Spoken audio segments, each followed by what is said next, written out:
0,2. Né? Evidente, quem está nos acompanhando na internet, né, pelo Face, nós já temos até ouvinte em Portugal. A doutora Lisboa, a doutora Ana Cláudia Siqueira, em Portugal, em Lisboa, está nos escutando lá. Eu até citei os portugueses, porque a gente, né, às vezes, alguns querem falar, não, porque nós somos, né, por que a gente não foi colonizado por outro, né, por outra etnia, né, outra...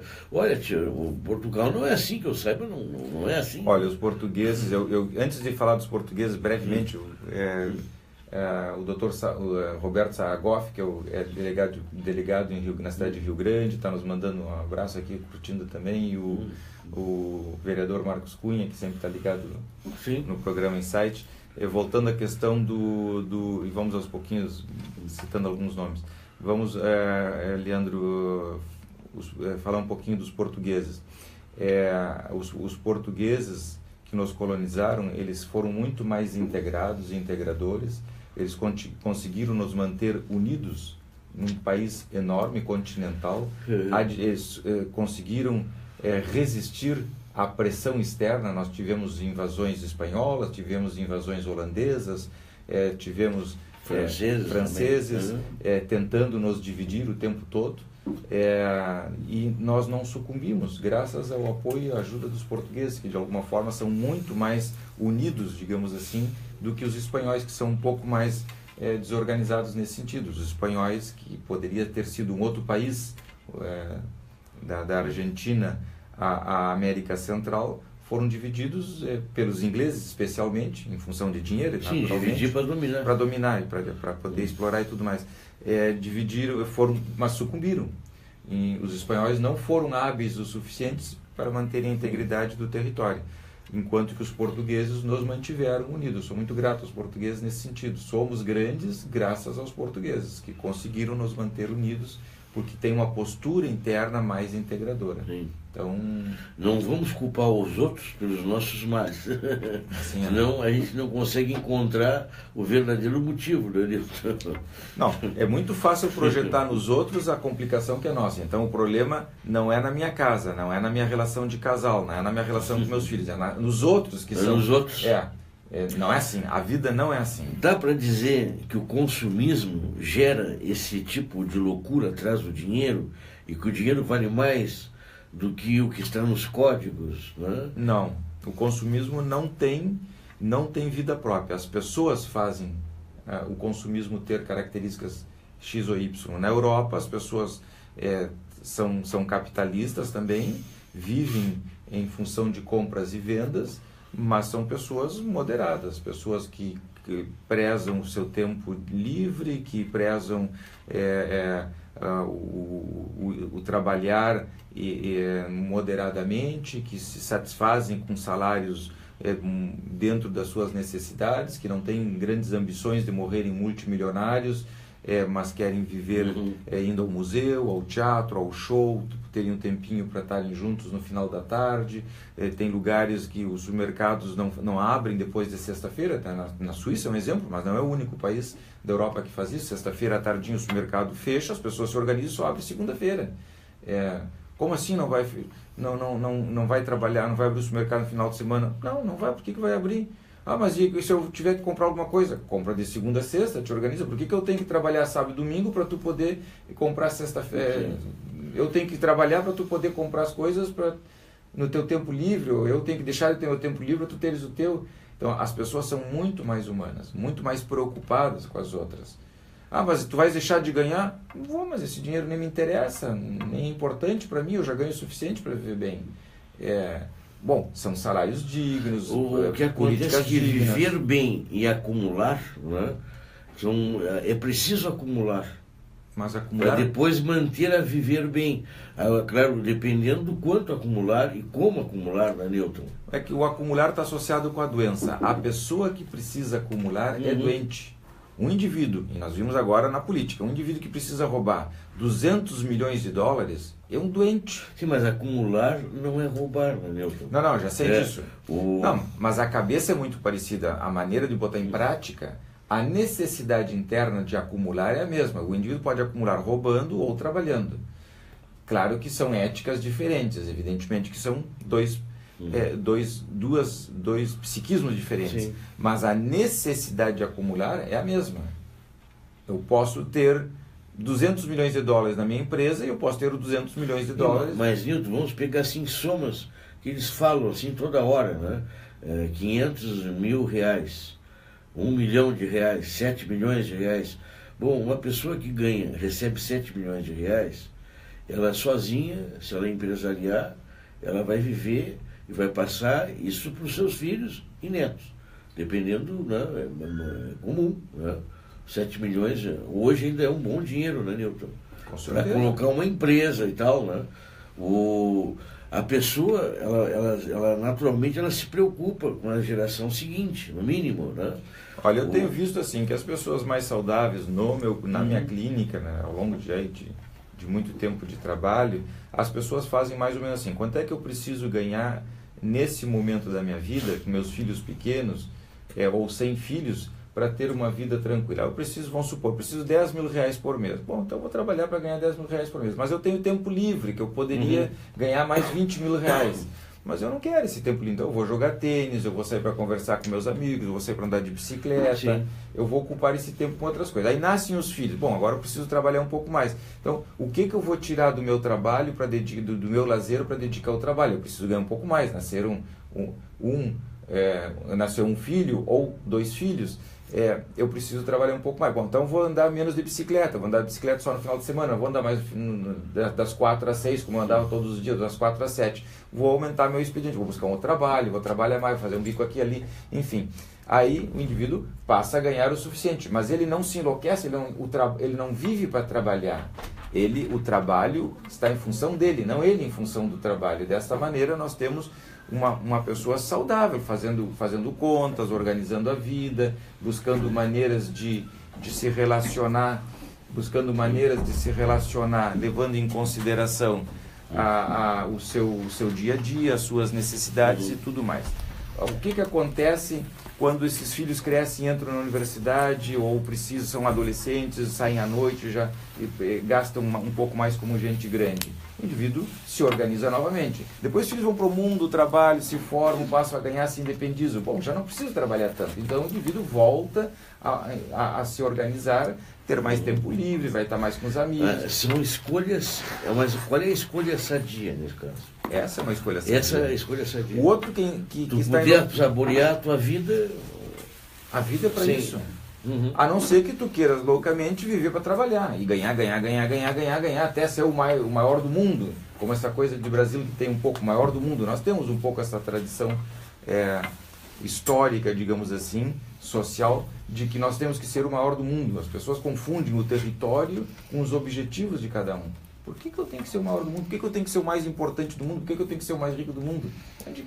O que isso provoca em mim? Para onde me leva? As pessoas não pensam com profundidade. Aí, claro, começam a trabalhar feito tarados. A vida tem aí entre 80 e 90 anos, na melhor das hipóteses, às vezes até já com um pouco de qualidade bastante defasada. Mas pode que uma pessoa viva em torno de 70 anos. 70 anos é assim, é um tempo mínimo. Aí o indivíduo passa a vida toda trabalhando feito tarado, junta uma fortuna, morre e o que ele fez com a vida dele? Ganhei dinheiro. Tá bem, legal, ganhou dinheiro. Ponto.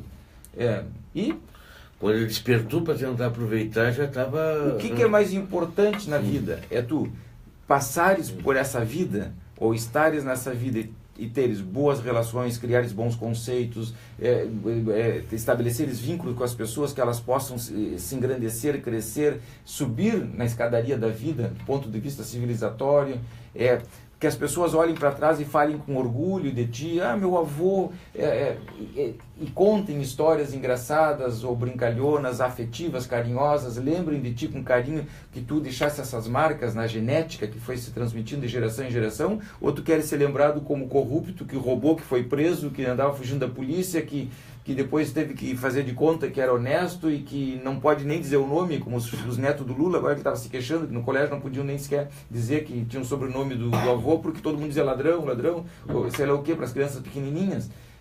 Que herança maldita é essa que a pessoa quer deixar para os seus descendentes em termos de valores humanos? Já não estamos mais falando de economia, estamos falando de valores humanos. O que nós queremos deixar para os nossos descendentes enquanto valores? Nós queremos deixar uma fortuna, que o indivíduo vai ser conhecido porque é o mais rico do mundo? Ou nós queremos deixar valores éticos, valores humanos de respeito, consideração, trabalhar, ganhar seu espaço, eu acho isso conversar. interessante, Nilton. Projeto de vida, né? Às vezes tu está iniciando, tens projetos de vida, né? Como é que são os teus projetos? Eu achei bárbaro essa leitura que muitas vezes, quando tu inicia na vida, tu inicia com muitas dificuldades. E quem vive na dificuldade, depois começa a galgar melhores dias, tu te agarra nisso, né? Aquilo para ti é importante, tu quer ter mais segurança, mais tranquilidade. Não confunda, né? E daqui a pouco tu só viver para aquilo. Então, aí entra a questão da estratégia, do planejamento, dos objetivos, do olhar para dentro, do se adaptar a cada momento da vida, dos valores que o indivíduo tem para si. Agora, os valores não caem do céu. Os valores a gente aprende nas relações primárias, dentro de casa. Era uma família que se encontrava, que se reunia, que tinha amigos, que tinha almoço, que tinha janta, que as pessoas se reuniam para dar risada, para brincar, que jogavam futebol, que saíam, que brincavam na calçada, que andavam de bicicleta, que andavam a cavalo, que faziam coisas, que o quê? Que família é essa? Do que nós estamos falando? Porque aí onde se aprende esses princípios todos? De respeito, de consideração, de se colocar um lugar do outro, o pai e a mãe entre si, que sejam respeitosos, que tenham as suas diferenças, que até possam discutir, brigar eventualmente, dentro desse contexto que nós estamos falando civilizado, que discordem, mas que discordem civilizadamente, que ensinem para os seus filhos princípios éticos e morais interessantes que possam ser levados naturalmente, espontaneamente, quando o indivíduo assume um cargo depois de presidente da República, aquela bagagem do vô, da avó, do pai, da mãe, dos tios, da casa, do almoço, da bicicleta, do mate, do chimarrão na calçada, do entardecer, do pôr do sol, aquilo vem como uma bagagem que naturalmente se impõe e o indivíduo vai fazer a vida dessa forma. O que se percebe, Nilton, que às vezes as pessoas confundem, né? No caso, a ética e a moral. Nós estamos vivendo num mundo hoje onde muitos buscam a moralidade porque não conseguem, né, ver um comportamento ético mais adequado. E a moralidade significa punição. Bom, toda vez que nós não sabemos nos comportar, à semelhança de uma criança que precisa que os pais coloquem limites e enquadrem eles, os adultos também precisam de enquadramento. Na vida adulta, a justiça faz a parte dos pais. Cria um corredor ao lado, paralelamente, enquadrando o indivíduo, dizendo para ele o que ele pode e o que ele não pode, já que ele não sabe se comportar. Nós temos visto exemplos agora na política. Sim, mas pessoas que não sabem se comportar. É um animal ético? Olha, o homem é um bicho que não deu certo, dizia um professor meu de psicanálise. Fundamentalmente é um bicho. Que deve ser cuidadoso, que deve ter a consciência que é um bicho. No sentido de que ele não deve ter a autoidealização suficientemente grande a ponto de se descuidar. A sua civilidade ela surge pelo moralismo. Então, bom, mas aí nós entramos já numa complicação e talvez por isso nós tenhamos políticos tão corruptos. Toda vez que nós reprimimos uma pessoa para que ela tenha educação e se forme, nós quando o indivíduo cresce e se sente poderoso o suficiente para não ter a repressão e desrespeitar as leis, ele se mostra tal como ele é. Então nós não temos... Esse ponto que tu estás colocando, ele para mim, é o ponto de partida de todo o raciocínio. É o mais importante de tudo. Quando nós educamos os nossos filhos e ajudamos a formar a personalidade dos nossos filhos através do nosso trabalho do cotidiano dentro de casa, familiar, de casal, etc., nós podemos educar e formar os nossos filhos na mão dura, dizendo para eles que enquanto eles se portarem mal, enquanto eles sentirem que têm o rigor, eles ficam enquadrados. No momento que eu não estiver ali reprimindo e criticando e castigando, eles ficam à vontade para fazer o que bem entenderem. E eles entendem que o crescimento vai estar associado com a aquisição do poder para fugir do controle, fugir da repressão. Aí nós temos o moral, a formação moral. Em contrapartida, se nós ensinarmos nossos filhos eticamente, que eles não precisam da repressão, que eles não devem ter alguém reprimindo eles o tempo todo, porque eles têm que serem os senhores das atitudes e dos pensamentos deles e dos desejos deles. Eles têm que serem o seu próprio censor, digamos. E nós vamos trocando a repressão pela ética, onde o indivíduo não vai roubar o outro, não por medo de ir preso, mas porque não é legal, não faz bem para ele, ele vai se sentir mal roubando o outro, não vai fazer bem para o outro que vai ser roubado, portanto roubar não é uma coisa legal. Vamos encontrar um outro jeito de nos relacionarmos. Aí nós substituímos a repressão pela ética. E não precisamos mais ter uma restrição, um controle, uma rigidez ao redor desse indivíduo quando chegar na vida adulta. Porque ele vai estar em paz com ele. Ele sabe que aquilo não é legal para ele nem para os outros. Ele aprendeu isso em casa, ele viu, ele tem a vivência disso em casa. Mas para isso nós temos que, enquanto pais, sermos mais éticos. Newton, é tema para um outro programa, né? Mas eu reparo isso pelo menos assim, no Facebook, né? A gente vê as postagens de várias pessoas. Sim. E aquelas postagens assim, de aconselhamentos, né, religiosos e tudo mais. Algumas pessoas a gente até conhece. Sim. E eu digo, não é possível que essa pessoa esteja colocando isso no Face. Eu sei o comportamento dessa pessoa é antagônico. São mascarados. Mascarados. Né? Ou então outras frases assim. É um baile de carnaval. Da ditadura, né? Nós éramos livres para caminhar, livres para passear, mas não éramos livres para falar. Sim. Hoje nós somos livres para falar. Bom, houve um grande crescimento. Mas nós não temos liberdade para sair, para isso, para aquilo outro. Olha, em parte é uma verdade. Sabe qual é a moral dessa história toda? O resumo é o seguinte: enquanto seres humanos somos muito desequilibrados. Nós funcionamos como uma gangorra. Ora, se nos reprimem, nós reclamamos e protestamos e a gangorra inverte. Se nos dão liberdade, nós nos portamos mal e pedimos de novo a repressão. Então, o ser humano funciona permanentemente desequilibrado. Nós frente a esse, o que nós estamos descalabro, assim, que nós estamos vendo, né? Nós queremos a opressão, a ditadura. Parece. É um ato de desespero, não vai ajudar nada. Uma ditadura hipócrita, porque naquela época era uma hipocrisia tremenda. Então, voltar à ditadura é voltar à repressão. É começar tudo de novo. Não vai ter solução. Não vai ter solução. Voltamos ao princípio, começamos, zeramos, resetamos e começamos tudo de novo. A solução não é voltar à ditadura, muito menos a repressão. Não é a força. Não é a força, é a ética.